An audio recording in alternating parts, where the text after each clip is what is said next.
সুপ্রিয় শিক্ষার্থীবৃন্দ, লাইভ এমসিকিউর পক্ষ থেকে ৪৯তম স্পেশাল বিসিএস এর পূর্ণাঙ্গ প্রস্তুতির অংশ হিসেবে আজকে প্রাণীবিদ্যা বিষয়ের পঞ্চম ক্লাসে আপনাদেরকে স্বাগতম জানাচ্ছি। আমি সঞ্জয় কুমার সাহা, সহকারী অধ্যাপক।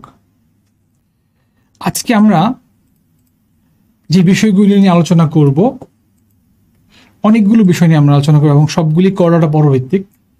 একটু সেই বিষয়গুলির নামগুলি যদি একটু শুনি আমরা। এবং প্রথমে আসতেছে আমাদের morphology, digestive and respiratory system of Scoliodon and ল্যাবিওরোহিতা।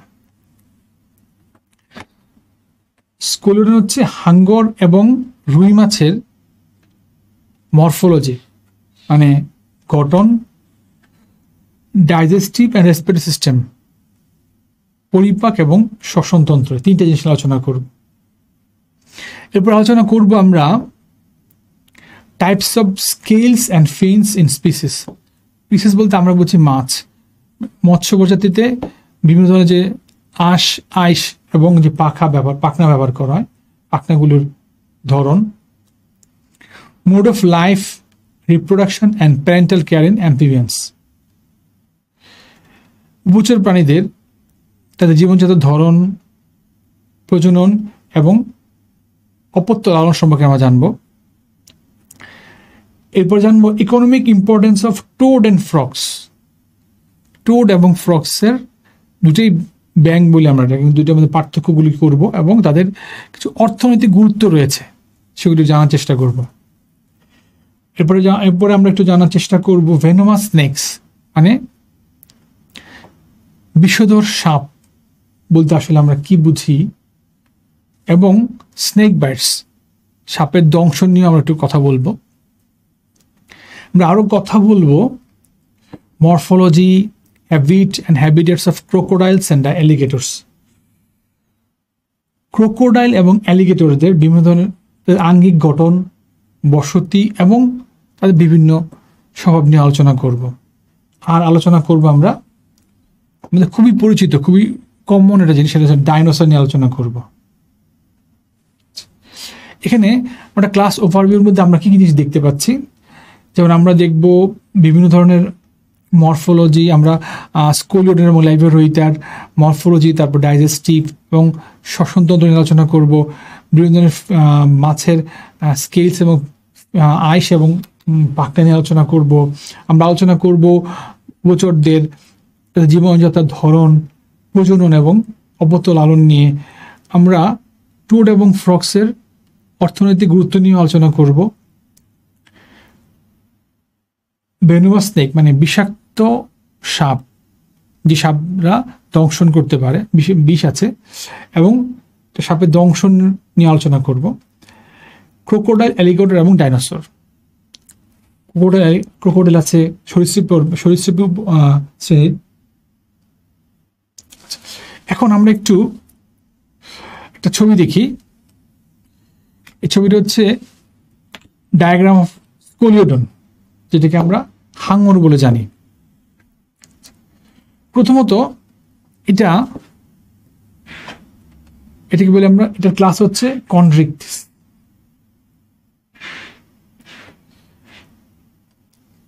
তাহলে বাংলা আমরা এটাকে বলি তরুণাস্থিযুক্ত। এর যে অন্তঃকঙ্কলগুলি সফট, তরুণাস্থিযুক্ত। এর যে বিভিন্ন বৈশিষ্ট্য রয়েছে, এর মধ্যে যদি আমরা খেয়াল করি, তার পিন,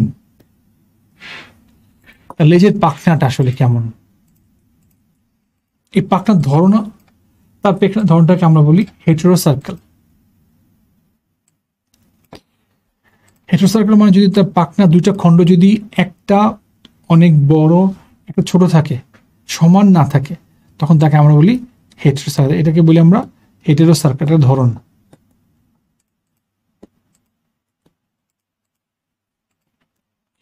এই যে রেখাটা, এটাকে বলি আমরা পার্শ্বীয় রেখা, লেটারাল লাইন। তার মধ্যে ডরসাল ফিন, পৃষ্ঠীয় পাখনা রয়েছে, মিডিয়াল ভেন্ট্রাল ফিন,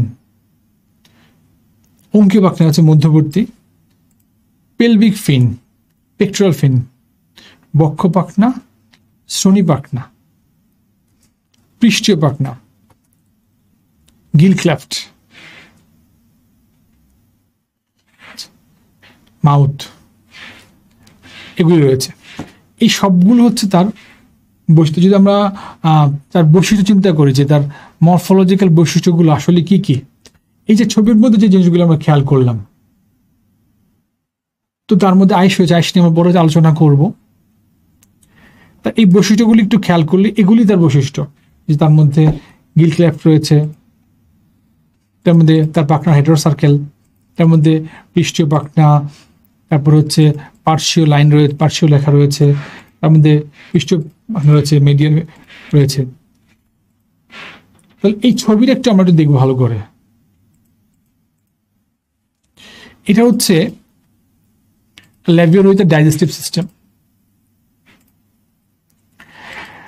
যেই মাছটা আমরা সবাই সবচেয়ে বেশি চিনি, যদি বাংলায় বলে আমরা রুই মাছ, এই রুই মাছের পরিপাক তন্ত্র, এটা আগে আমরা মরফোলজিক্যাল জিনিসগুলো দেখি যে কি এই কোলিওডনের সাথে আসলে তার কোনো মিল আছে কিনা। যেমন আমরা এখানে দেখি, প্রথম বসের দৃশ্য খেয়াল করি, স্কোলিওডনের ক্ষেত্রে তাদের যে কডাল বা পুচ্ছ পাখনা যেটা, সেটা ছিল হেটেরোসার্কেল। তার কারণ হচ্ছে তার খণ্ডগুলো ছিল দুই রকম, মানে দুইটা খণ্ড, একটা ছোট একটা বড় ছিল, কিন্তু এই ক্ষেত্রে খণ্ডগুলো হচ্ছে সমান। এটাকে আমরা বলি হোমোসার্কেল।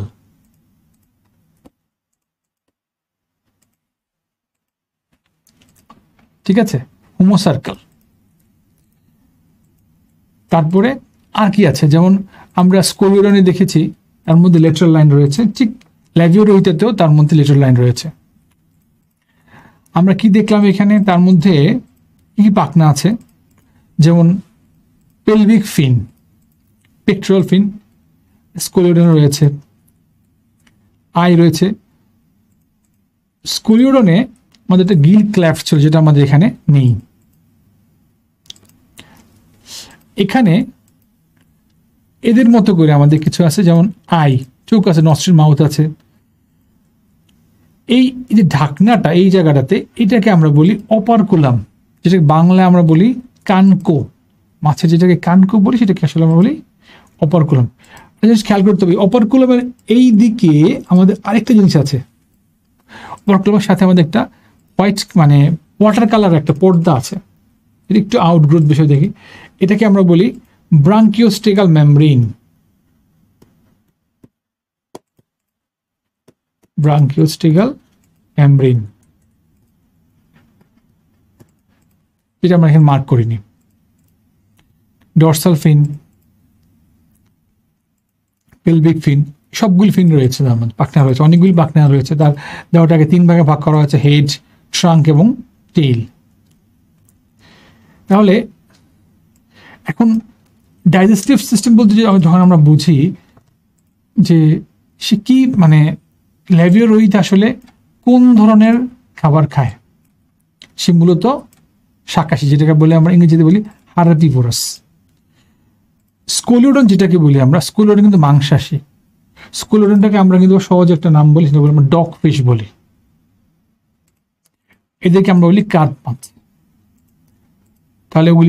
তাহলে স্কোলিওডন হচ্ছে ডগ ফিশ। এখন ডগ ফিশ নাম দেওয়া হয়েছে কেন? কুকুরের যেমন ঘ্রাণ শক্তি প্রবল, ঠিক হাঙ্গরের ঘ্রাণ শক্তি প্রবল। হাঙ্গর যখন পানিতে থাকে, তখন হাঙ্গর সাধারণত 1 মাইল দূরে যদি কোনো জায়গায় পানিতে যদি কোনো রক্ত থাকে, রক্তের ফোঁটা থাকে, সেখানে সে বুঝতে পারে, দ্রুত ছুটে যায়। হাঙ্গরের সবচেয়ে বিশেষত্ব হচ্ছে হাঙ্গরের যে মুখ বা মস্তক, তার যে দাঁতগুলো আছে, সেগুলি যেগুলো দ্বারা সে আক্রমণ করে, সে আক্রমণ করার সময় তার ক্ষিপ্র গতিতে আক্রমণ করে এবং খুব সে চাপ দিয়ে, যখনই সে কোনো কিছুকে আক্রমণ করার পর যখন সে চাপ দেবে, এটা খুব অনেক শক্তিতে চাপ দিতে পারে। এটা খুবই ভয়াবহ। তাহলে আর হাঙ্গর কিন্তু কার্নিভোরাস, মানে মাংসাশী প্রাণী। আর লাইভেরোইতে হচ্ছে হার্বিভোরাস, সে হচ্ছে শাকাশী। তাহলে দুই জায়গার। তাহলে স্কোলিওডন হচ্ছে কন্ড্রিকথিস মানে তরুণাস্থিযুক্ত মাছ, আর লাইভেরোইতে হচ্ছে অস্ট্রিকথিস মানে অস্থিযুক্ত মাছ, যেটাকে হাড় বলি আমরা।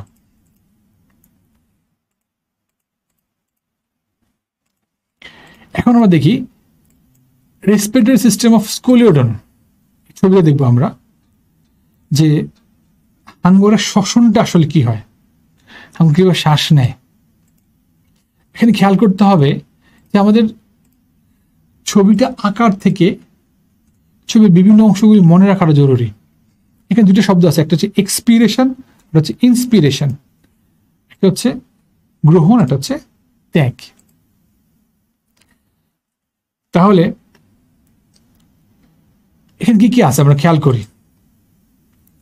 এই যে এগুলিকে বলি আমরা গিল ল্যামেলি। এখানে যে জিনিসগুলি সবচেয়ে যেমন 1, 2, 3 এগুলি এখানে একটু খেয়াল করতে হবে। এখানে গিল আর্চ, বাকাল ক্যাভিটি, লোয়ার জ, নিম্নচোয়াল, মাউথ ওপেন। এই যে এই শব্দগুলো আছে, শব্দগুলো যদি আমরা একটু খেয়াল করি, এখানে কি কি শব্দ আছে। ফ্যারিংস আছে, হলো ব্রাঙ্ক, হেমি ব্রাঙ্ক। এই শব্দগুলো সবগুলি দেখা যায় ফুলকার ক্ষেত্রে দেখা যায়। তাহলে আমরা শব্দ বলছি গিল ক্লেফটস, বাকাল, গিল আর্চ। এখন যদি আমরা একটু এই ইন্টারব্রাঙ্কিয়াল সেপ্টাম, এই যে ফুলকাগুলো আছে, ফুলকাগুলো মাঝখানে যে পর্দা, এগুলিকে বলে আমরা ইন্টারব্রাঙ্কিয়াল সেপ্টাম। তাহলে সে যেহেতু পানিতে থাকে, তার শ্বাস গ্রহণ এবং শ্বাস ত্যাগের মধ্যে পানি ভিতরে ঢুকবে এবং পানি বের হয়ে যাবে। এটাই মূল প্রসিডিওর। সেক্ষেত্রে আমাদেরকে প্রথমে মনে রাখতে হবে যে হাঙ্গরের এই শ্বসনে কোন কোন অর্গানগুলো বা কোন কোন সিস্টেমের কোন কোন পার্টগুলো কাজ করে এবং সেই পার্টগুলো কি কি। এই ছবিটা যেমন গিল, তার প্রথম শ্বসন অঙ্গের নাম কি, এখানে সব কথা শব্দ গিল আর্চ, গিল ল্যামেলা, এই শব্দগুলো আছে। এই যে গিল আর্চ, গিল আর্চটা কি আসলে? গিল আর্চটা হচ্ছে যে আর্চকে আমরা বাংলায় বলি খিলান, একটা জায়গা যেখান থেকে আসলে ফুলকের সামনে একটা জায়গা থাকে যেটাকে বলা হয় কার্ভ করা একটা জায়গা থাকে বাঁকা, যেটাকে বলা হয় গিল আর্চ। এটা ফুলকের সামনে থাকবে। আর ফুলকাগুলোর মাঝখানে যে সূত্রকগুলো থাকবে, সূত্রকগুলোকে বলা হয় গিল ল্যামেলি। যদি আমরা একটা রুই মাছের ফুলকা দেখি, রুই মাছের ফুলকা যে ফুলকার সূত্রকগুলো থাকে, ফুলকাটা নিয়ে যাওয়ার ফলে এই সূত্রকগুলোকে বলি গিল ল্যামেলি। আর গিল স্লিটস মানে এখানে হচ্ছে স্লিট মানে ছিদ্র, ছিদ্রগুলি। আর এখানে মাঝখানে যে জিনিস দেখা আছে, এটাকে এটা একটা পর্দা দেখা আছে, এটাকে বলা হয় সেপ্টাম। একটা শব্দ আছে হেমিব্রাঙ্ক, শব্দ হচ্ছে হলো ব্রাঙ্ক, হচ্ছে হেমিব্রাঙ্ক। এই যে এখানে হেমি শব্দের অর্থ হচ্ছে অর্ধেক, হলো মানে সম্পূর্ণ। তার মানে আর যে জায়গায় এই গিলগুলো অবস্থান করে, এই পুরো জায়গাটাকে আমরা সাধারণত বলি ব্রাঙ্কিয়াল চেম্বার বলি আমরা এটাকে। এবং এই দুইটা ব্রাঙ্কিয়াল ব্রাঞ্চের মাঝখানে এটাকে বলি আমরা ব্রাঙ্কিয়াল সেপ্টাম। তাহলে হলো এবং হেমি, হেমি মানে অর্ধেক, হলো মানে সম্পূর্ণ। হেমি ব্রাঙ্ক অর্ধ ফুলকা, পূর্ণ ফুলকা। এখন আমরা আসি রেসপিরেটরি সিস্টেম অফ ল্যাবেরোইড। এখন প্রশ্ন হচ্ছে যে আমরা তন্ত্র নিয়ে আলোচনা করলাম, তন্ত্রের ভিতরে বিভিন্ন জিনিসগুলি আমরা আগে ছবিটা দেখছি, কারণ ছবিটা বোঝাটা আমাদের একটু জরুরি। ছবির মধ্যে যেই অর্গানগুলোর নাম দেওয়া থাকবে, আসলে সেই প্রত্যেকটা পার্টে আসলে আমাদের সেই সিস্টেমে অংশগ্রহণ করে। তাহলে ছবিটা যদি আমরা মোটামুটি ভালো করে জানতে পারি যে ছবিটা কীভাবে, ছবির বিভিন্ন অংশগুলি কীভাবে কাজ করে, তাহলে আসলে আমাদের পড়া হয়ে যাবে। এখন আমরা যদি রুই মাছের এই শ্বসনতন্ত্র নিয়ে কাজ চিন্তা করি, তাহলে কি হবে? আমরা যদি রুই মাছের একটা কানকে উঠিয়ে ফেলি, যেটা আমরা ইংরেজিতে বলি অপারকল, উঠানোর পরে আমরা কিছু ফুলকা দেখব, ফুলকা দেখা যায়। এই ফুলকাগুলির মধ্যে পর্যাপ্ত অক্সিজেন থাকে, তখন ফুলকাটা আমাদের লাল দেখা যায়। এই যে তার যে ফুলকা, এখানে দুইটা ছবি দেখা, তিনটা ছবি দেখা, একটা হচ্ছে এ, একটা বি, একটা সি। একটু খেয়াল করি আমরা, যদি আমরা কোনো একটা ফুলকাকে টান দিয়ে উঠে ফেলতে যাই, যেটার সাথে যে গোড়া থাকবে, গোড়াটাকে বলা ফুলকা রেখার বা গিল রেখার বলে আমরা এটাকে, ওটা চিরুনির মতো। এই রেখারগুলোর উপরে যেগুলি থাকবে, এটাকে বলা হয় ল্যামেলি। তাহলে এইগুলিকে বলে আমরা গিল বা ফুলকা। তাহলে রুই মাছে 4 জোড়া ফুলকা আছে, কিন্তু আমরা যখন ছবি দেখি তখন দেখা যায় 5 জোড়া, 5। এখানে একটা ফুলকার নাম হচ্ছে সিউডোব্রাঙ্ক বলি আমরা। আর এই যে এই অঞ্চলটা যেখানে ফুলকা অবস্থান করে, এই অঞ্চলটাকে যেমন এখানে নাম দেওয়া হয়েছে ব্রাঙ্কিয়াল চেম্বার বলে আমরাকে। তাহলে এটা হচ্ছে ব্রাঙ্কিয়াল চেম্বার, পুরোটা যেখানে ফুলকাটা অবস্থান করবে, গিল রেখার।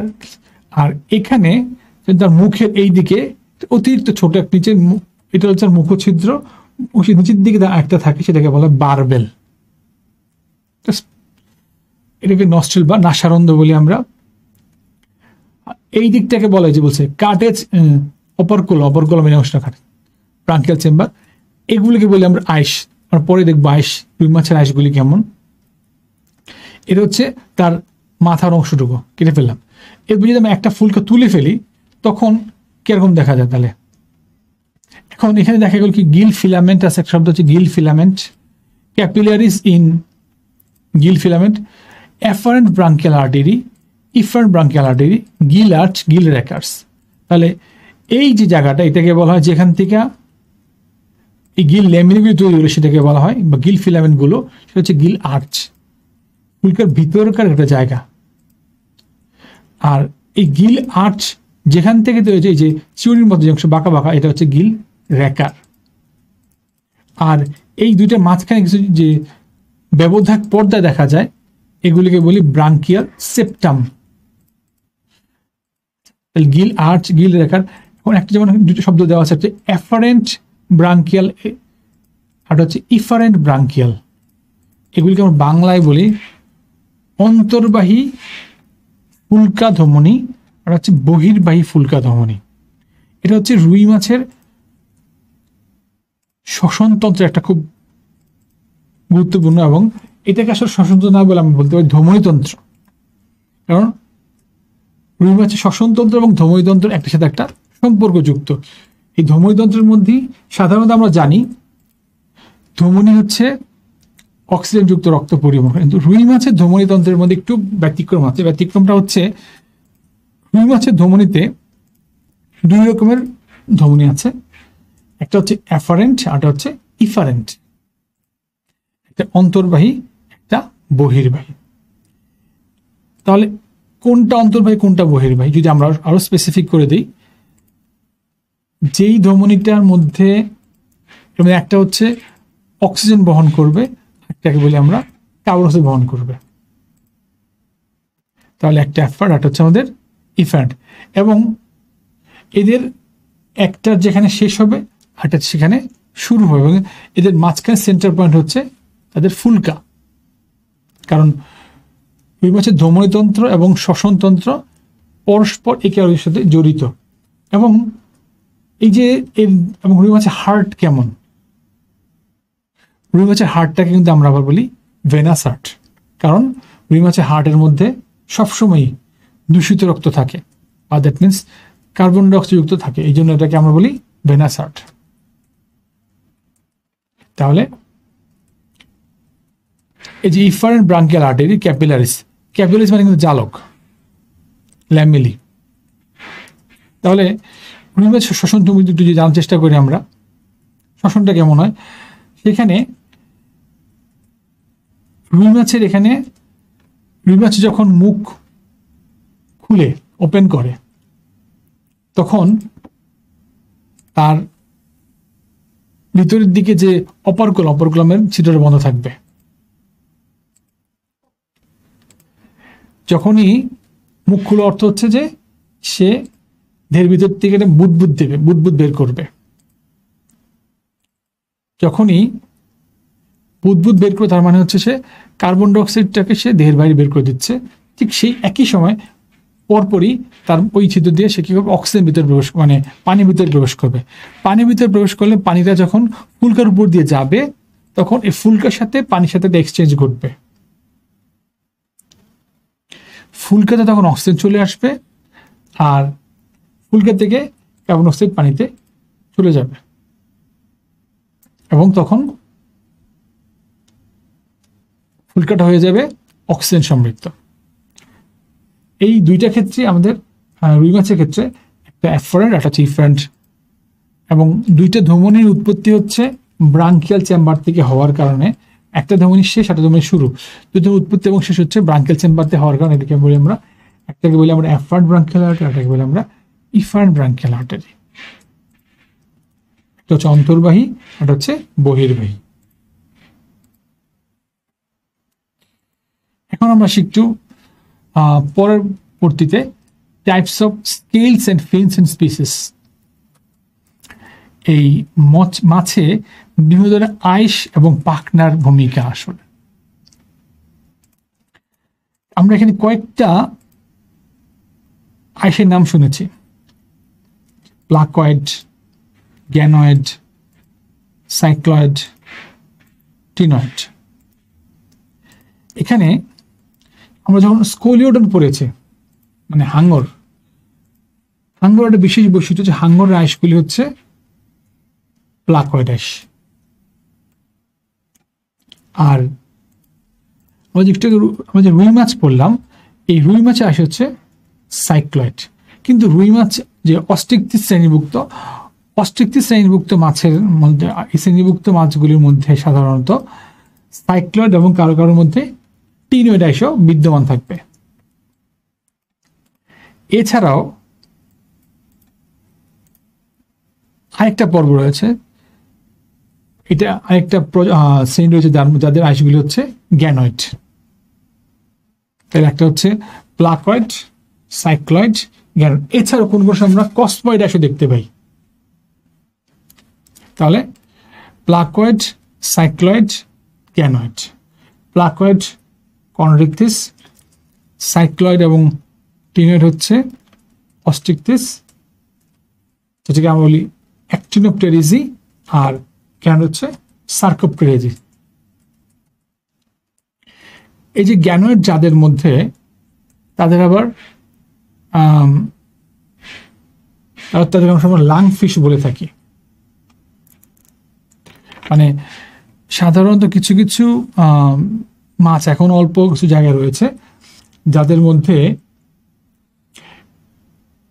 কিছু কিছু সময় তাদের মধ্যে একসাথে ফুসফুস এবং ফুলকা এটা দেখা যায়, যাদের সংখ্যা খুব কম, এবং এরা আসলে বিবর্তনের যে ধারা এর একটা গুরুত্বপূর্ণ ভূমিকা পালন করে। ওদেরকে এই জন্য বলা হয় লাংফিশ। মাছ কিন্তু নর্মালি মাছের শ্বসন হওয়ার কথা হচ্ছে ফুলকার মাধ্যমে, তাদের মধ্যে ফুসফুসের কিছু বৈশিষ্ট্য বিদ্যমান থাকে বিধায় তাদেরকে আমরা লাংফিশও বলে থাকি। এখন আমরা সেই যে এই যে আইসগুলি দেখলাম, এই আইসগুলির ধরনগুলো আসলে কেমন, বা আইসগুলির মধ্যে কি কি থাকে, মানে সবচেয়ে বহুল ব্যবহৃত আইস হচ্ছে, বা যেটাকে দেখি আমরা, এটা হচ্ছে আমাদের সাইক্লয়েড আইস। এটা হচ্ছে সাইক্লয়েড আইসের স্ট্রাকচার। এখন আমরা যেমন বলে থাকি যে আইস দেখে মাছের বয়স নির্ধারণ করা যায়। তাহলে একটা মাছের বয়স কত হবে তা নির্ধারণ করার চিহ্ন বা উপায় হচ্ছে তার আইসটাকে ভালো করে পরীক্ষা করা। এই আইসের মধ্যেই তার বৃদ্ধি রেখা দেখা যায়। ওই জন্য লেখা আছে কনসেন্ট্রিক লাইন্স অফ গ্রোথ, বৃদ্ধি রেখা। এখানে আছে নিউক্লিয়াস আছে, তাইলে এগুলি হচ্ছে আমাদের আইস। এটা গেল সাইক্লয়েড আইস,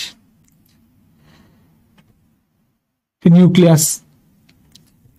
এরপরে আমরা আসি প্লাকয়েড আইসে। এদের আকার একটু বড়,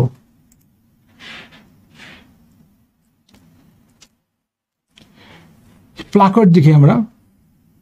এই প্লাকয়েড আইসগুলি বিভিন্ন ধরনের হতে পারে, যেমন এখানে বলছে এখানে বেজার প্লেট থাকবে, মিডিয়ান স্পাইন মানে এখানে কাটা থাকতে পারে, এবং এগুলো ব্যাকওয়ার্ডলি থাকতে পারে, আটকানো থাকতে পারে। এদের মধ্যে আবার কম্বয়েড আছে, এই কয়েকটা ধরন আছে আমাদের।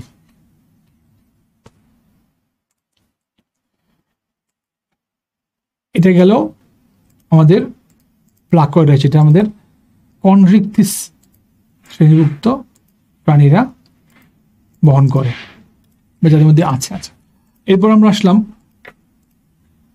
ক্লিনয়েড আইস। এটা কোনটা?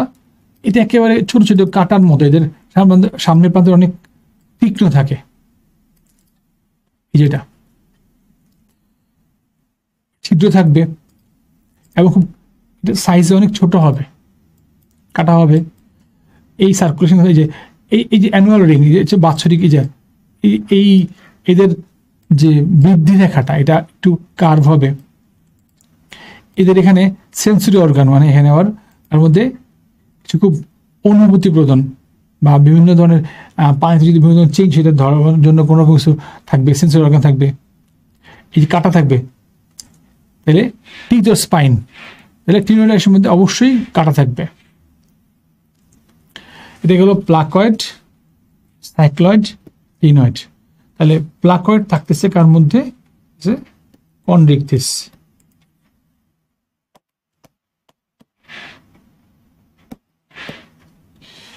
আর সাইক্লয়েড এবং ক্লিনয়েড থাকতেছে অস্টিকটিস।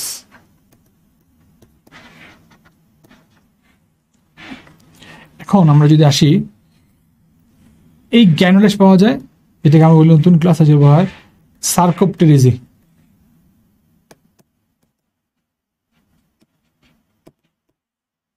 এটা একটা ক্লাস আছে আমাদের সার্কোপটেরিজি, যেটাকে আমরা লাং ফিশ বলে থাকি। এই অস্টিকটিসকে আমরা এখন অস্টিকটিস না বলে আমরা বলি অ্যাক্টিনোপটেরিজি।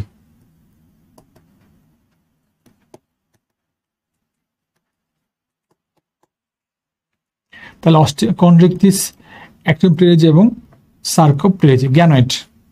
তাহলে এই আইসগুলো কাদের মধ্যে বিদ্যমান? এই আইসগুলি বিদ্যমান সার্কোপটেরিজি শ্রেণীভুক্ত বিভিন্ন মাছের মধ্যে, যারা পৃথিবীর বিভিন্ন জায়গায় লিমিটেড বা খুব অল্প পরিমাণে আছে, যাদেরকে আমরা লাং ফিশ বলে থাকি। এদের স্ট্রাকচার আবার ডিফারেন্ট, স্ট্রাকচার আবার এরকম কার্ভ করা, এদের মতো না। তাহলে একটু খেয়াল রাখতে হবে যে ছবিগুলি দেখে বলছে যে কাঠটা কেমন। যেমন এখানে পেগ বলে শব্দ আছে, পেগ কার মধ্যে থাকে? গ্যানোয়েড আইসের মধ্যে পাওয়া যাবে। এখানে এগুলি এই যে একটা ভিতরে ঢুকানো থাকবে এবং ওপেনিংস অফ লেটারাল লাইন ক্যানেল, তাদের মধ্যে যে এখান থেকেই তাদের মধ্যে একটা পার্শ্বীয় রেখার একটা তালিকা দেখা যাবে। এছাড়াও আমরা আরেকটা আইসের কথা শুনতে, যেটাকে বলা হয় কসময়েড আইস। এই কসময়েড আইস সাধারণত আমরা যেটাকে লিভিং ফসিল বলি, বা যেসব মাছগুলো মাছ যারা পৃথিবী থেকে বিলুপ্ত হয়ে গেছে কিন্তু তাদের প্রজাতি এখনো কিছু আছে, এখনো এই ধরনের কিছু মাছ, তাদেরকে আমরা কসময়েড আইস বলি। তাহলে আমরা আইসগুলো খেয়াল করার সময় দেখব যে কোন আইসটা কোন প্রাণীর মধ্যে আসলে বিদ্যমান। এটা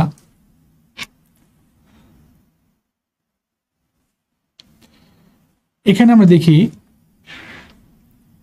ফিন্স মানে পাখনা। আমরা একটু আগে এটা দেখেছি যেখানে অনেক ধরনের পাখনা আছে, যেমন পাখনার অবস্থান অনুযায়ী ভাগ করা হয়েছে এখানে, যেমন পৃষ্ঠীয় পাখনা, এটা হচ্ছে পায়ু পাখনা, বক্ষ পাখনা, শ্রোণী পাখনা। তাহলে এই যে বিভিন্ন পাখনাগুলি আছে, আর এই কডাল ফিনেরই বিভিন্ন রকমের ধরন আছে। এর মধ্যে আমরা কিরকম, আমরা একটা শুনলাম নাম হচ্ছে আমাদের হোমোসার্কাল, উচ্চ পাখনা ধরন অনুযায়ী। একটা হচ্ছে হেটেরোসার্কাল, একটা হচ্ছে ডাইফি সার্কেল। এটা হচ্ছে পুচ্ছ পাখনা ধরন অনুযায়ী। তাহলে এই হোমোসার্কেল মানে আসলে কি? হোমো মানে হচ্ছে সমান, সার্কেল মানে বোঝানো হচ্ছে এখানে খণ্ডকগুলো। তাহলে এই যে এই কডাল ফিনে যে খণ্ডকগুলো আছে, এই খণ্ডক, দুইটা খণ্ডক যদি যখন আমাদের একই রকম থাকবে, তখন এটাকে আমরা বলি হোমো সার্কেল। আচ্ছা, এখন যদি একটু আগে আমরা বলেছি, সাধারণত অস্টিকটিস বা অ্যাক্টিনোপ্টেরিজি যে ক্লাসটা আছে, এই ক্লাসের ম্যাক্সিমাম যে মাছগুলো আছে, মাছগুলো সাধারণত হোমোসার্কাল ধরনের কডাল ফিন দেখা যায়। আর যদি আমরা বলি আমাদের কন্ড্রিকটিস, সেখানে আমরা দেখি যে কডাল ফিনের দুটো যে খণ্ড আছে, দুটো খণ্ডগুলি দুই রকম, মানে একটা অনেক ছোট, একটা অনেক বড়। এই যে ধরন, এই ধরনটাকে আমরা বলি হেটেরোসার্কেল। একটা হচ্ছে হোমোসার্কেল, একটা হচ্ছে হেটেরোসার্কেল। আর কখনো যদি এমন হয় যদি দুইটা পাখনা এরকম এক হয়ে যায়, দুইটা খণ্ডক, মানে খণ্ডগুলি আলাদা করা যায় না, এবং যেটা সাধারণত দেখা যায়, যেটাকে আমরা বলি লোব ফিন্ড ফিশ, অথবা যেটাকে আমরা সার্কোপটেরিজি শ্রেণীভুক্ত মাছ আকারে দেখতে পাই, যাদের ক্ষেত্রে দুটো খণ্ডক একসাথে মিলে যায়, এদেরকে আমরা বলি ডাইফি সার্কেল। তাহলে একটা হচ্ছে হোমোসার্কেল, একটা হেটেরোসার্কেল, একটা ডাইফি সার্কেল। হচ্ছে কডাল ফিনের ধরন অনুযায়ী। আর যেখানে যদি চিন্তা করি আমরা, যেই পাখনাটা এই মাছের বা প্রাণীটার ফুলকের কাছাকাছি থাকবে, তাকে আমরা বলবো পেক্টোরাল ফিন। ওরাল, খেয়াল রাখতে হবে, ওরাল মানে হচ্ছে মুখ, ওরালের কাছাকাছি যেটা থাকবে সেটা হচ্ছে পেক্টোরাল ফিন। আর ওরাল থেকে যেটা দূরে থাকবে সেটা হচ্ছে আমাদের পেলভিক ফিন। একটা হচ্ছে বক্ষ পাখনা, আরটাকে বলে আমরা শ্রোণী পাখনা। এটা হচ্ছে মাছের পৃষ্ঠীয় দিক, এখানে যে পাখনা থাকবে এটাকে বলি আমরা পৃষ্ঠ পাখনা বা ডরসাল ফিন বলি আমরা। আর যে এইখানে মাছের পায়ু থাকবে, এই পায়ুর সাথে যে পাখনা থাকবে সেটাকে বলি আমরা অ্যানাল ফিন। তাহলে আমরা কি দেখলাম? দেখলাম অনেকগুলি পাখনা দেখলাম। একটা হচ্ছে পেক্টোরাল ফিন, একটা হচ্ছে পেলভিক ফিন, একটা হচ্ছে অ্যানাল ফিন, এটা হচ্ছে ডরসাল ফিন। এর মধ্যে আবার মনে রাখতে হবে, কখনো কখনো আমরা আবার পাখনাগুলিকে আমরা বলি যুগ্ম, আরটা বলি আমরা অযুগ্ম, মানে পেয়ার্ড, নন পেয়ার্ড। যদি কোনো পাখনা দুই দিকেই থাকে মাছের, তখন তাকে আমরা বলি পেয়ার্ড বা যুগ্ম পাখনা। আর যদি একদিকে থাকে তখন তাকে আমরা বলি অযুগ্ম পাখনা। এটা গেল আমাদের পাখনা। এখন একটু আমরা আসি আমাদের পরবর্তী যে ক্লাস বা শ্রেণী, সেটা হচ্ছে অ্যামফিবিয়া, বাংলা আমরা এটাকে বলি উভচর। তাহলে উভচরদের আমরা অনেকগুলি বৈশিষ্ট্য জানি। এর মধ্যে একটা বৈশিষ্ট্য হচ্ছে উভচর মানুষে স্থলে এবং জলে দুই জায়গাতেই বসবাস করতে সক্ষম। আমরা এটা সহজ প্রাণী হচ্ছে ব্যাঙ। এখন এই অ্যামফিবিয়ানদের জীবনযাপন, প্রজনন এবং তাদের মধ্যে যে একটা বিশেষ বৈশিষ্ট্য রয়েছে প্যারেন্টাল কেয়ার, যেটা অন্য প্রাণীগুলোর মধ্যে বিদ্যমান নেই, যেটা তাদের মধ্যে আছে। এটা একটা জিনিস আমরা দেখবো আমরা। তাহলে প্রথমত অ্যামফিবিয়া যদি আমরা বৈশিষ্ট্য চিন্তা করি, তার মধ্যে তারা স্থলে এবং জলে দুইটি অবস্থান করতে পারে। তাদের উপর যে স্কিন ভেজা ভেজা থাকে, তাদের পাগুলো যেমন ব্যাঙ দেখি, পাগুলো লিপ্তপাত বলে আমরা, ওয়েভ ফুটেড, অর্থ হচ্ছে যে তাদের আঙ্গুলগুলোর সাথে সেটা একটা লাগানো থাকে, এটাকে বলা ওয়েভ ফুট।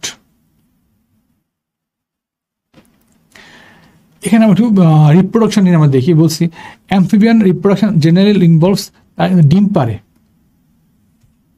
এবং ডিমটা কোথায় টিপিক্যালি সাধারণত আমরা তার ডিমটা পারে পানিতে।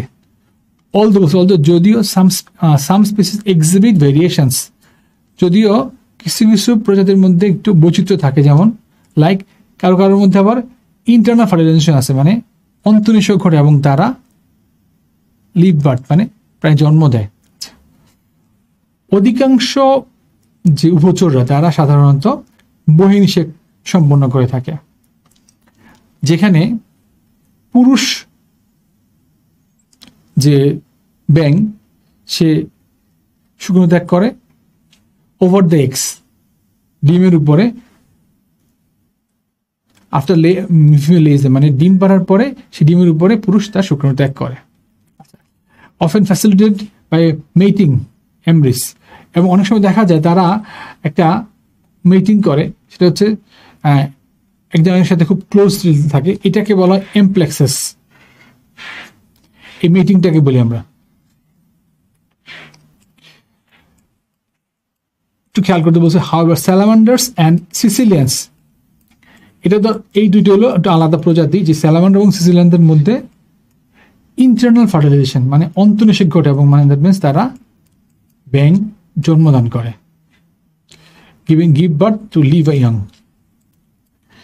এটা হচ্ছে তার মানে এখানে আমরা একটা জিনিস খেয়াল করলাম, একটা শব্দ হচ্ছে অ্যামপ্লেক্সাস, হচ্ছে যে একটা ব্যাংক আরেকটা ব্যাংকে জড়িয়ে ধরে রাখে মিটিং এর জন্য, তখন তাকে আমরা বলি অ্যামপ্লেক্সাস। তাদের কি বা মূল বৈশিষ্ট্যগুলো আসলে কি কি, যেমন এক্সটার্নাল ফার্টিলাইজেশন বহির্নিষেক, এটা ফ্রগ এবং টোড। আচ্ছা, আমরা ফ্রগ এবং টোড সম্পর্কে পরে বলবো। যেখানে মেল গ্রাফস দ্য ফিমেল, এই যে পুরুষ ব্যাং স্ত্রী ব্যাংকে আঁকড়ে ধরে রাখে তার স্পার্মটা রিলিজ করার জন্য ডিমের উপরে, এটা হচ্ছে তার একটা প্রক্রিয়া। এক্সটার্নালটা, ইন্টারনালটা কি?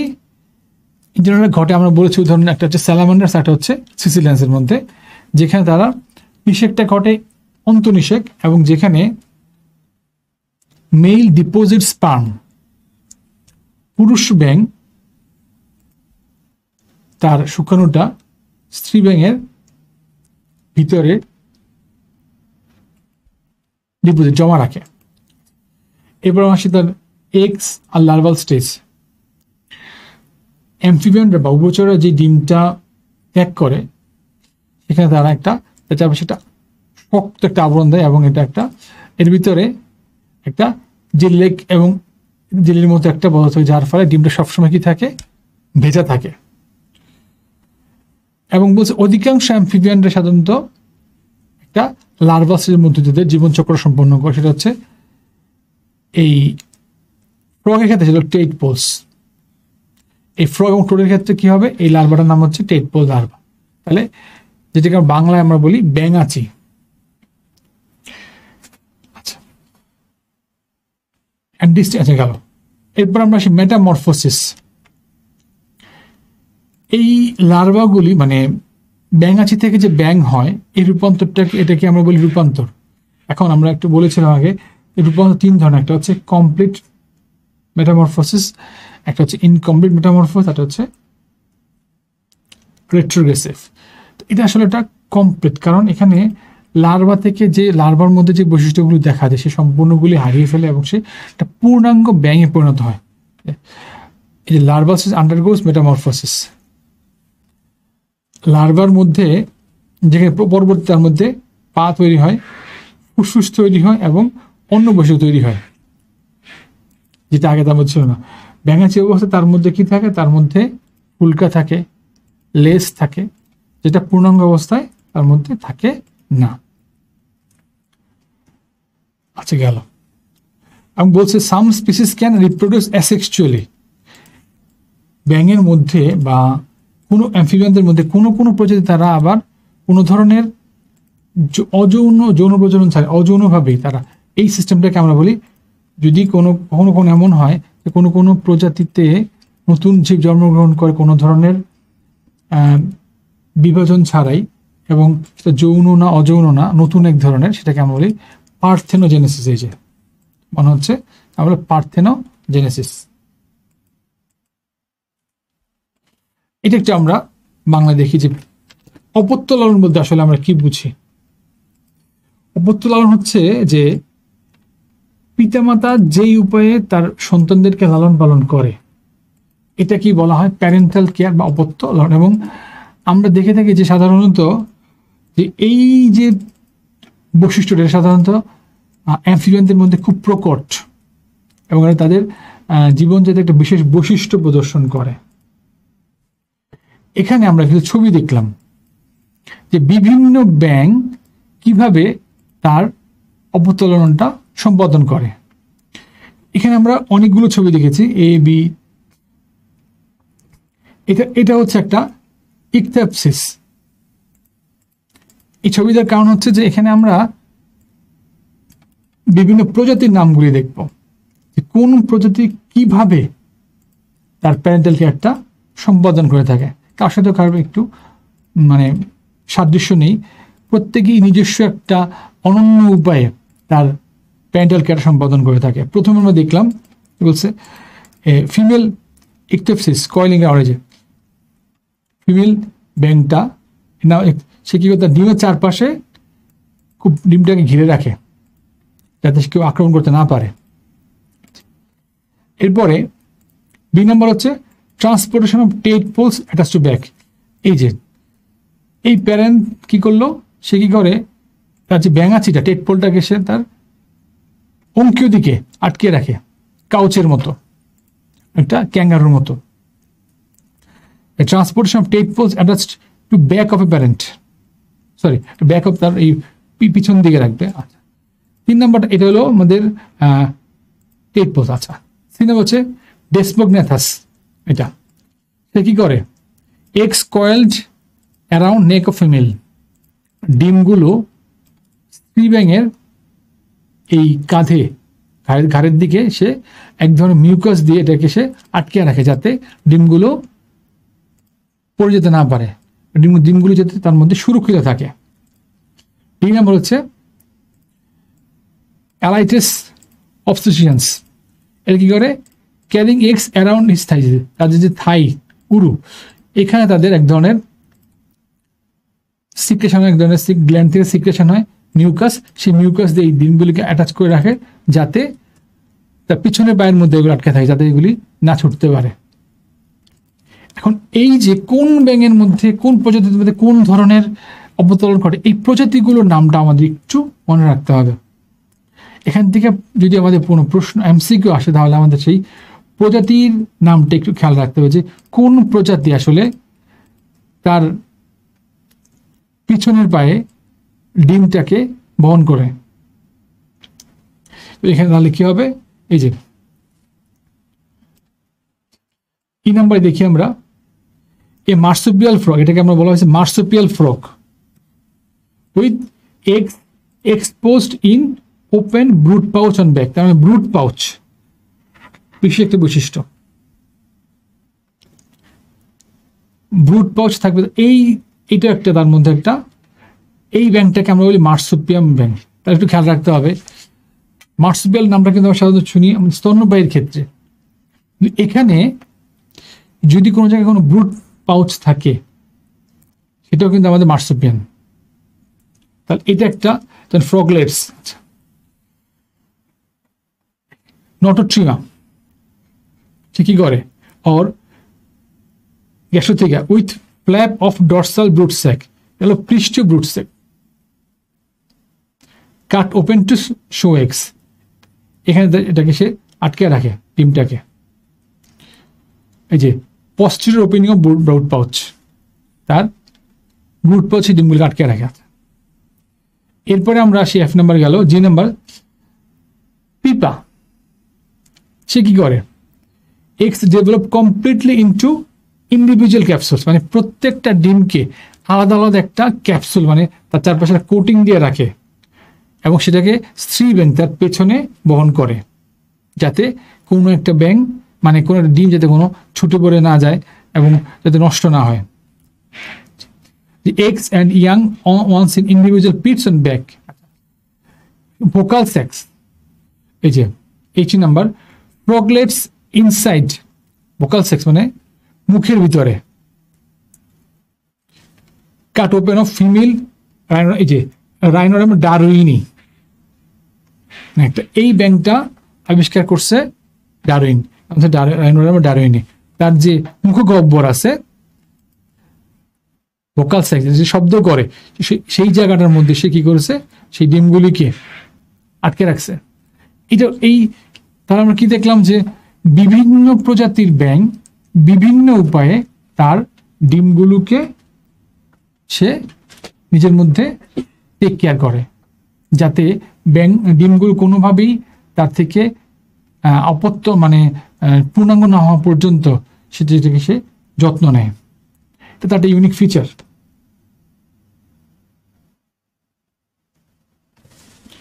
এখন আমরা আসি যে importance of towed and frogs.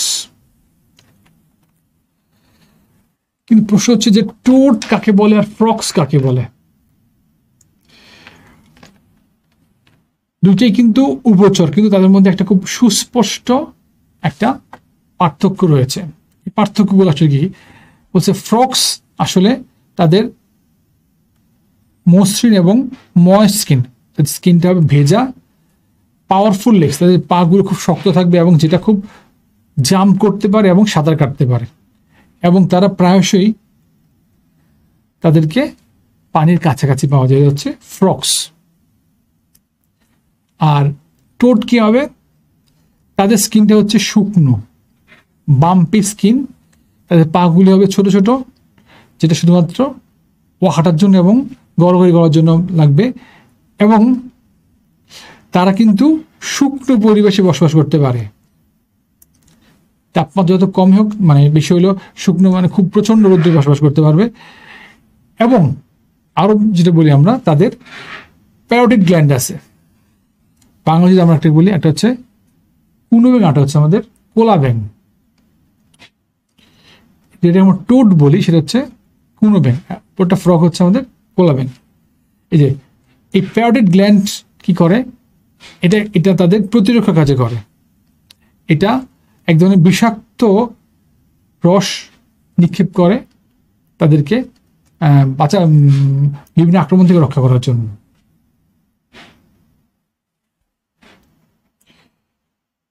এখানে তাদের একটু আমরা বিভিন্ন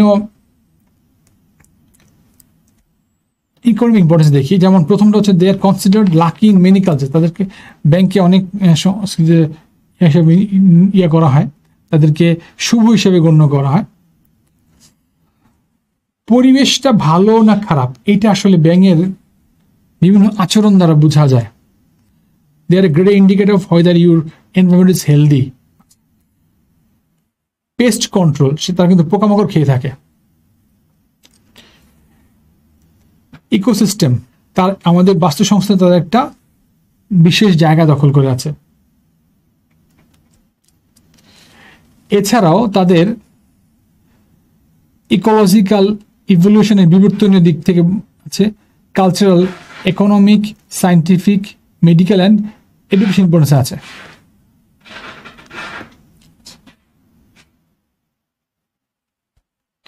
এখন আমরা আসি একটু ভেনোমাস স্নেকস, মানে বিষধর সাপ। মানে যেসব সাপের মধ্যে সাধারণত বিষাক্ত থলি রয়েছে এবং যারা দংশন করলে মৃত্যু পর্যন্ত হয়ে থাকে, তাদেরকে আমরা বলি বিষাক্ত সাপ। এখন আমাদের দেশে বেশ কিছু বিষাক্ত সাপের প্রজাতি রয়েছে, আমরা শুধু সেই নামগুলি একটু খেয়াল করব। স্পেশালি আমরা বাংলাদেশের কথাই চিন্তা করব যে আমাদের এই দেশের মধ্যে কোন কোন ধরনের বিষাক্ত, যেমন এখানে বলছে রাসেল ভাইপার বা চন্দ্রবোরা বিষাক্ত সাপ। এরপর আছে king cobra, branded krait, common krait, crotch skilled. এটা এই রাসেল ভাইপারটা আমাদের খুব বেশি পাওয়া যায়। এই করতাসযুক্ত viper, king cobra, branded krait, common krait, pit viper, এই সবগুলো হচ্ছে আমাদের বিভিন্ন বিষাক্ত সাপের নাম।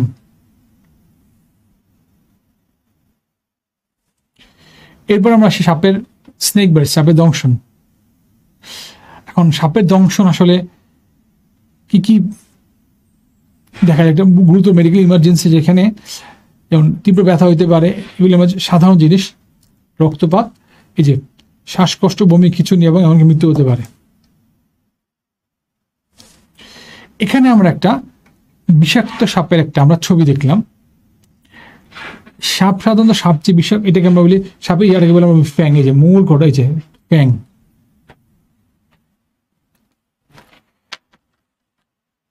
এবং এটাকে সাপের এই টাং, জিব্বাটা হচ্ছে ফর্ক টাং, মানে দ্বিখণ্ডিত জিব্বা।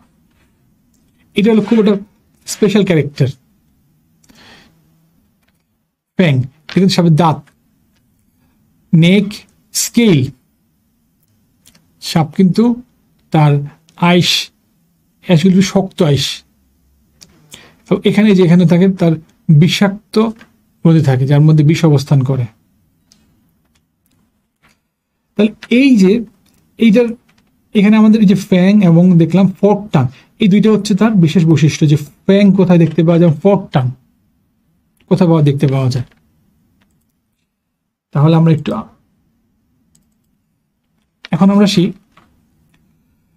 পরের টপিক হচ্ছে crocodile and alligator. Crocodile Bangla আমরা বলি কুমির, আর অ্যালিগেটরকে বাংলা বলি ঘড়িয়াল বলি আমরা। এখানে একটু ছবি দেখি আমরা, যে ইউ শেপেড স্নাউট, তুন্ড যেটাকে বলে ঘাড়, ইউ শেপেড, এটা হচ্ছে ভি শেপেড। তাহলে একটু তার মানে এই জায়গাটাতে আসলে বোঝা যাবে সে কি এলিগেটর কোনটা ক্রোকোডাইল। ইউ শেপের আছে ভি শেপেড। এরপর হচ্ছে বলছে অ্যালিগেটরের ক্ষেত্রে তার নিচের দাঁতগুলো লুকানো থাকে, আর ক্রোকোডাইলের ক্ষেত্রে তার নিচের দাঁতগুলো ভিজিবল থাকে। যে আমরা কিভাবে চিনব, তাহলে এইটা আমাদের খুব গুরুত্বপূর্ণ। যে যদি ইউ শেপের স্নাউট থাকে তাহলে সে হবে অ্যালিগেটর, ভি শেপের স্নাউট থাকে সে হবে ক্রোকোডাইল, লোয়ার ট্রিথ হিডেন থাকলে সে হবে অ্যালিগেটর, আর যদি লোয়ার ট্রিথ ভিজিবল থাকে সে হবে ক্রোকোডাইল। আরো কিছু ফিচার আমরা দেখব। এখানে আমাদের কিছু কম্পারিজন আছে। কি কম্পারিজন দেখলাম? সাধারণত যদি আমরা ডিস্ট্রিবিউশনে দেখি আমরা কোথায় কোথায় পাওয়া যায়, দেখবো আমরা হ্যাবিটেটস। একটু খেয়াল করতে হবে যে সাধারণত ক্রোকোডাইল এবং অ্যালিগেটর দুইটাই স্বাদু পানিতে বসবাস করে, কিন্তু ক্রোকোডাইলরা আবার লবণাক্ত পানিতেও বসবাস করতে পারে, যেখানে অ্যালিগেটররা লেকস, সোয়াম্পস অ্যান্ড স্ট্রিমস, সাধারণত নদী, অন্যান্য জলাশয়, খাল, হ্রদে বসবাস করে দিকে পাওয়া যায়। তার মানে সমুদ্র লবণাক্ত পানিতে অ্যালিগেটর পাওয়া যাবে না।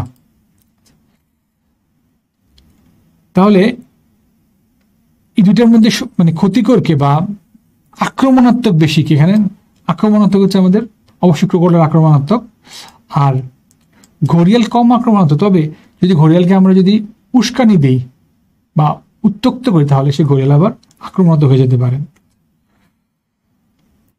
খুব গুরুত্বপূর্ণ জিনিস সেটা হচ্ছে যে আমাদের এই যে আমরা খেয়াল করব 4 mandibular teeth, teeth, body length, colour, এই বৈশিষ্ট্যগুলো আমরা একটু খেয়াল করব।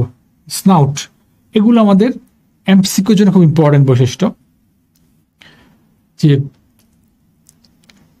4 ম্যান্ডিবুলার টুথ, চোয়ালের দাঁতগুলি, first into a maxillary group and visible external. Maxillary group মানে ভিতর ম্যাক্সিলারি একটা খাদ আছে যেখানের মধ্যে আটকানো থাকবে এবং সেটা বাহির থেকে দেখা যাবে। কার ক্ষেত্রে? কোরালের ক্ষেত্রে। কিন্তু অ্যালিগেটরের ক্ষেত্রে এটা গর্তে থাকে এবং এটাকে বাইর থেকে দেখা যায় না। তার দাঁত দেখা না গেলে সেটা বুঝতে হবে সেটা হচ্ছে আমাদের অ্যালিগেটর, বাংলা এটাকে ঘড়িয়াল বলে আছে। দাঁতগুলো ক্রোকোডাইলের ক্ষেত্রে আনইকুয়াল, একটা ছোট একটা বড়, কিন্তু অ্যালিগেটরের ক্ষেত্রে অনেক বেশি আনইকুয়াল। মানে ক্রোকোডাইলের ক্ষেত্রে দেখা যায় কিছু দাঁত সমান, কিছু দাঁত অসমান, আর অ্যালিগেটর হচ্ছে সবগুলো দাঁতে অসমান। সাধারণত ক্রোকোডাইলের আকার অনেক বড় হয়, ধরো যেমন 8 মিটার লম্বা পর্যন্ত হতে পারে, কিন্তু অ্যালিগেটর সেটা পারবে, সেটা হয় সাধারণত 3 মিটার। যদি আমরা বাইরের কালার দেখে চিনতে চেষ্টা করি তাহলে বলছে olive green with black or black স্পটের ব্যান্ডস, জলপাই রঙের সবুজ থাকতে পারে, মাঝে মাঝে কালো অথবা ভিন্ন ছোপ ছোপ থাকতে পারে, আর স্টিল গ্রে ধূসর। স্নাউট, এটা একটু আমরা দেখছি একটু আগে, যে একটা হচ্ছে ভিশেপেড, লং পয়েন্টেড এবং ভিশেপেড, আর অ্যালিগেটর যেটা হচ্ছে, যেটা বলে দেখলাম একটা, সেটা হচ্ছে ইউ শেপেড। ক্রোকোডাইল যেটা মডারেটলি লং অ্যান্ড পয়েন্টেড, মাঝামাঝি ভাবে লম্বা এবং ঠিক চোখা, আর অ্যালিগেটর সেটা হচ্ছে একটু ছোট হবে এবং একটু ব্রড, মানে কি বোতা প্রশস্ত হবে।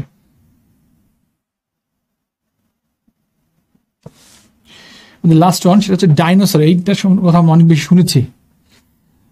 এটা এদের একটা যুগীন, এই প্রাণীদের একটা যুগ ছিল আমাদের। যদি আমরা পৃথিবীর ইতিহাস চিন্তা করি সেক্ষেত্রে ডাইনোসরদের একটা যুগ ছিল যখন তারা পৃথিবীতে রাজত্ব করত।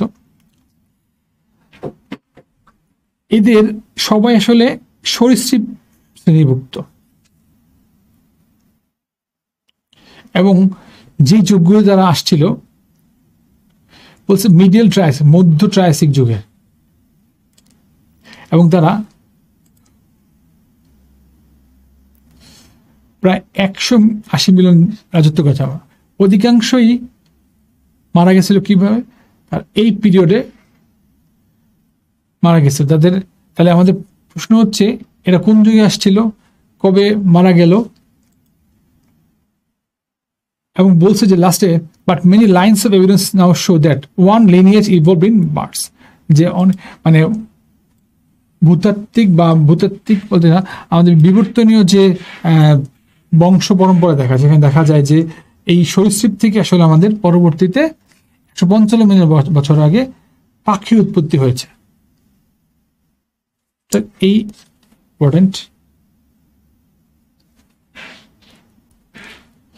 এখন আমরা দেখব যে এই বিভিন্ন ধরনের ডাইনোসর তখন ছিল, যেমন এদের মধ্যে অনেক ধরনের ডাইনোসর ছিল। এর মধ্যে কিছু নাম আমরা দেখব এবং যাদের কাজ বা নামগুলি আসলে আমাদের, যেমন টাইরানোসরাস রেক্স, টিরেক্স যেটাকে আমরা টিরেক্স বলি, ট্রাইসেপ্টরস বলি আমরা, স্টেগোসেরাস, ভেলোসিরাপ্টর, যে ব্রাকিওসরাস, স্পাইনোসরাস, এগুলো আমরা বলি। এর মধ্যে যেটা টিরেক্স বলা হয়, টাইরানোসরাস রেক্স, এটা লার্জ বাইপেডাল কার্নিভোর। তাহলে এটা গুরুত্বপূর্ণ ইনফরমেশন যে কোন ডাইনোসর কার্নিভোর, কোন ডাইনোসর হার্বিভোর ছিল। তাহলে আমাদের মনে রাখতে হবে যে এই যে টিরেক্স, এটা ছিল কার্নিভোর বা মাংসাশী, এবং যাদের খুব পাওয়ারফুল, মানে খুব চোয়ালটা অনেক শক্তিশালী ছিল এবং তাদের হাতগুলি ছিল ছোট। উল্টা দিকে ট্রাইসেরাটপস, এটা কিন্তু আবার ছিল হার্বিভোর। তার মানে এর হলো মাংসাশী, এটা হলো শাকাশী। Large fill and 3 horns on their face, 3 horns, তাদের মাথায় 3টা শিং ছিল। স্টেগোসরাস, এই ইনফরমেশনগুলো আমাদের লাগবে যে কোন 4টা উদাহরণ দেওয়া হলো, 4টা উদাহরণ কি herbivorous with plates along it's back and spine. এটা আবার ভেলোসিরাপ্টর, এটা কার্নিভোর। ব্রাকিওসরাস এটাও হার্বিভোর। সেমি অ্যাকোয়াটিক, রাইট, তার মানে এই ডাইনোসরগুলো কিছুটা সময় তারা সেমিওটিক, মানে তারা পানিতেও নামতে পারতো। এটাও কার্নিভোর। অ্যালোসেরাস, অ্যাঙ্কোলোসাস হচ্ছে হার্বিভোর। তাহলে আমরা ডাইনোসর যুগের সম্পর্কে আসলে অতি সংক্ষেপে কোনো কিছু শেষ করা যায় না। তারপর আমাদের এই টপিক্স আসলে ইনফরমেশনগুলো হচ্ছে যে ডাইনোসরটার নাম, বৈজ্ঞানিক নাম এবং তার ধরন, তার বিভিন্ন বৈশিষ্ট্য। এর মধ্যে ধরন বলতে প্রথম হচ্ছে সে কি মাংসাশী না শাকাশী। এর মধ্যে আমরা একটা পেয়েছি, এটা হচ্ছে সেমিঅ্যাকোয়াটিক। এরপর হচ্ছে তাদের দেহের উপরে যে আবরণগুলো, এগুলিকে যেমন আমরা কিছু পড়েছি যে যেমন কোয়াড্রুপেডাল হার্বিভোর, বাইপেডাল আছে, কোয়াড্রুপেডাল আছে, তাদের ঘাটটা কেমন ছিল, এই বৈশিষ্ট্যগুলো আসলে আমরা একটু খেয়াল করব। কারণ এবং স্পেশালি শুরুর দিকের ডাইনোসরগুলো যারা আমাদের সময়, যারা এই পৃথিবীতে অনেক সময় বিচরণ করেছিল। আজকে আমরা যেই টপিকসগুলি আসলে আলোচনা করেছি, এই টপিকসগুলি আসলেই খুবই গুরুত্বপূর্ণ টপিকস। আশা করি এই টপিকস থেকে আমাদের বেশ কিছু প্রশ্ন আমাদের পরীক্ষা আসতে পারে। সবাইকে আবারও ধন্যবাদ জানিয়ে আজকের ক্লাস আমরা এখানে শেষ করলাম। সবাইকে ধন্যবাদ।